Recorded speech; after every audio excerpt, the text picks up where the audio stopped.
तरह बारिश के आने से पहले ठंडी हवा चलती है, ये पैगाम होता है भी बादल आने वाले हैं और अनकरीब तुम्हारे ऊपर बाराने रहमत बरसेगा।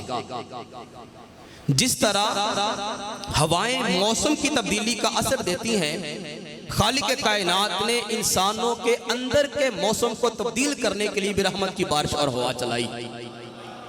तारीख पढ़ के देखें, वो अरब का मुआशरा जहां पे हर दौर में हर साल कहत पड़ा करता था, हुजूर के आने वाले साल आमुल फील वाले साल खालिक कायनात ने हुजूर के आने के सदके अहले मक्का के ऊपर इतनी रहमतों के नज़ूल फरमाए, उनके सब्जे उगे, उनको फल फूल अल्लाह ने अता फरमाए, उनके यहाँ रौनकें बहाल हुई और इवन के उन लोगों को अल्लाह ने इतना अनाज और गल्ला अता फरमाया, उन्होंने इस साल का नाम आमुल फतह वल इब्तिहाज, फतह कामरानी वाला साल, ये इसका नाम रख दिया। बड़े हैरान थे कि सालों से हम तो बड़े कहा साली में मुब्तला रहते हैं, तो इस साल हमारे ऊपर ये रहमतें कहाँ से हो गई। फिर खालिक कायनात ने हुजूर के आने से पहले वो दुनिया के बड़े बड़े चौधरी, बड़े बड़े जनाब सरदार, बड़े बड़े बादशाह जो अपने आप में बड़ा कुछ अपने आप को समझते थे, खालिक कायनात ने महबूब के आने से पहले उनके तख्त उल्टवा दिए।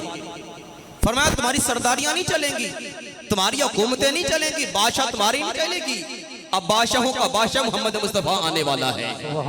किसरा बहुत बड़ी ताकत थी उस वक्त, जिस वक्त हुजूर दुनिया में जलवाकार हुए, इतनी बड़ी ताकत थी कि उनके बारे में सोचना भी गुनाह समझा जाता था कि इस हुकूमत को कोई तोड़ सकता है। लेकिन खालिक कायनात ने महबूब के मिलाद वाली रात किसरा के जो महल थे उनके 14 किंगरे तड़वा के जमीन पे फेंकवा दिए। ये इस बात का ऐलान था, भाई परेशान ना होना, तुम्हें अब ये पैगाम है कि अब तुम्हारी हुकूमत ज्यादा देर रुकने वाली नहीं है, ठहरने वाली नहीं है। अब वो सरदारों का सरदार, इमामों का इमाम तशरीफ लाने वाला है, वो तो वो रहे, उनके गुलामों की शान होगी कि तुम्हारी ईंट से ईंट बजा देंगे।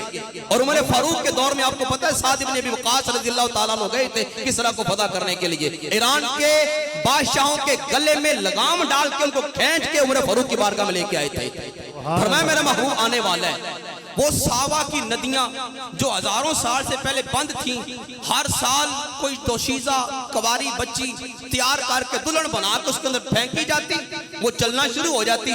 लेकिन महबूब के आने की वजह से खालिक कायनात ने बगैर बच्चियों के सावा नदी को चला दिया। महबूब के आने से पहले पैगामात थे, वो नील दरिया जो बच्चियां मांगा करता था उसे खालिक कायनात ने चला दिया। फारिस के अंदर इतनी मुद्दत से आग जल रही थी, हजारों साल से आग, लगातार लोग उसमें आके लकड़ियां फेंकते, इस अमल को कारे खैर और सवाब समझते कि जो लकड़ी फेंकेगा रब उसको सवाब अता फरमाएगा। हजारों साल से फारिस में आग जल रही है, वो सारे मजूसी आग की पूजा करने वाले। लेकिन जिस लम्हे महबूब की विलादत बासत हुई, खालिक कायनात ने सारी आग भस्म कर दी। फरमाया तुम्हारी ये बेतुक की इबादत नहीं चलेगी, तुम्हारा ये जो तरीका कार है शिरकिया, ये अब नहीं चलेगा। वहदहु ला शरीक का पैगाम देने वाला आ गया है।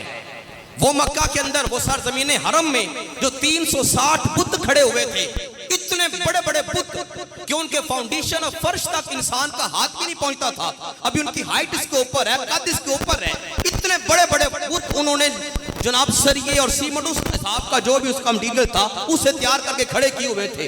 लेकिन जिस सुबह महबूब तशरीफ फरमा हुए हैं, सारे बुत हरमे काबा में ऊंधे पड़े हुए थे। ये पैगाम